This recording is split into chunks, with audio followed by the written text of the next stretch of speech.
Yago Pondati akomeje gukubita ahababaza uwamuhemukiye wese nyuma yuko Yago agaragaje jihad yakinishaga pipike katanasiramuye noneho yavuze ubugambanyi yakorewe na Titi Brown nyamara we yaramukoreye ubuvugizi agafungurwa. Ushobora kwibaza uti byagenze biti? Murabyibuka saga y'ifungwa rya Titi Brown uko yafunzwe azira gutera inda umwana utujuje imyaka y'ubukure, aho yarafungiye Mageragere. Yago yaramusuye bagirana ikiganiro kikaba cyarabaye imbarutso yo kugaragaza uko Titi Brown arengana. Inzego bireba zaje gukurikirana iki kibazo birangira inkiko zigize umwere Titi Brown arataha. Akimara gusohoka Mageragere, Yago avuga ko uwitwa Sabin wa Isimbi TV yahise aha amafaranga Titi Brown ngo bakorane ikiganiro ku buryo atazigera aha ikiganiro Yago Pondati.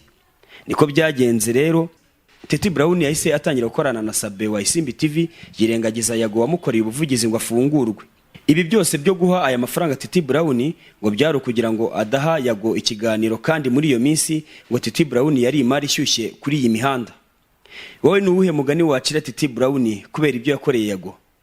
Goma kubana natwe hano ku Ijisho ryawe TV, niho honyine ugiye kujya ukurikiranira amakuru yizewe. Jewe Ndemusi Karori, Ninenganya Charles.